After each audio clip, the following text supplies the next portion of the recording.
Hi, I'm Rick Green. In a recent poll, my patrons voted on their biggest ADHD frustration from a list of about, 20 common challenges. Number one was overcoming inertia, getting started on something or on anything. Based on comments in our patron chat rooms and my own experience over the years, I suspected that overcoming inertia might be the hot ticket. So this is the first of a number of videos I'll be making about that famous ADHD lament, I know what to do and I still don't do it. To find a way to overcome my inertia, and I have tried many tips and tricks, it finally occurred to me that I should ask why. Why do I avoid doing things that are ridiculously petty, that take no time at all? The fact that they are simple no-brainers actually makes it especially galling. I mean, overcoming the inertia to tear up all of this old carpeting on our ground floor of our house, to pry out hundreds of staples and stubborn underpadding, and then rolling up the chunks of carpet and then hauling them off to the town dump. There's no big mystery as to why I put off this job for 2 years, whereas I leave the coffee and the honey here on the counter rather than put them away right here.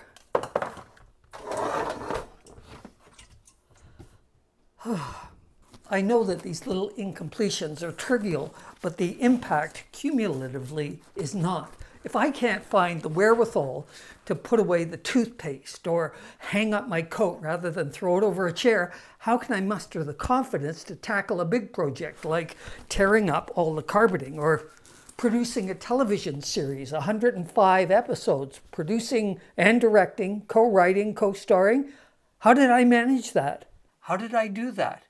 While pondering the reason behind my dilly-dallying over trifling tasks, I happened to have a conversation with ADHD coach Elaine Taylor-Klaus. She had some thoughts that led me to a minor epiphany. Actually, it might be a major epiphany depending on what I do with it. Elaine Taylor-Klaus is fascinated by the possibility that many of the challenges of ADHD and one of the factors in many of the comorbid disorders that come along with it, oppositional defiant disorder, obsessive compulsive disorder, conduct disorder, anxiety, depression, low self-esteem, hoarding, gambling, addiction, that these are all the result, at least partly, of having a childhood of undiagnosed and untreated ADHD.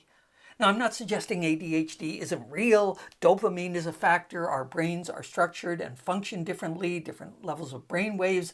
There's a genetic component. Dr. Anik Vincent has 4 sons. 2 of them, who have ADHD, were far more active in vitro. We're fidgety as fetuses. That said, I just wonder if the way our ADHD manifests in particular for each person might be a result of being constantly told, don't do that, don't touch that, sit up. And the result is that now that we're adults, free to live as we please, we shrug off those simple chores and responsibilities that we were nagged over and the good habits we never developed because there's this unconscious residual resentment over the thousands of times we were told, pay attention, sit still, don't sass Nana.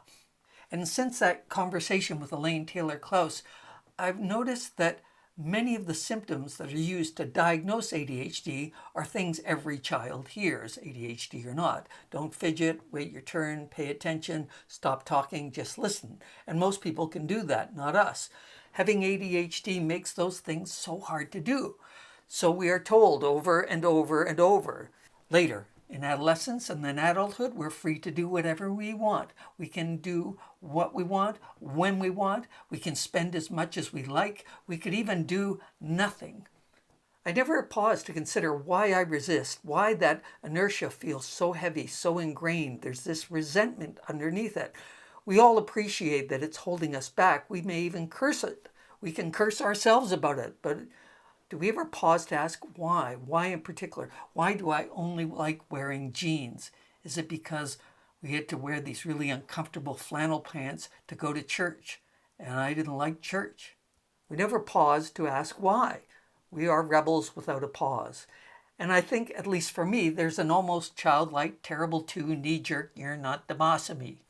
I don't know. It's just an idea. Maybe ADHD doctors actually figured this out years ago, and it's a core part of understanding ADHD. And I'm coming along now going, look, the sun is very bright. Maybe it's obvious, but it was a surprise to me, a new perspective for me. I'm not dismissing ADHD challenges. This isn't about just try harder. It's about reframing things or looking for the cores as to particular behaviors that we each have, because everybody expresses it differently. The inertia and procrastination and the paralysis we experience is complicated. There are physical reasons for it, and I'll focus on solutions to that in other videos. In the meantime, here's a possible solution, a tip, hack, little experiment to try. Is probably a better way of putting it. Rather than saying, I should make my bed, or I have to make my bed, try phrasing it as, I choose to make my bed. I'm making my bed for me and my partner and any pets.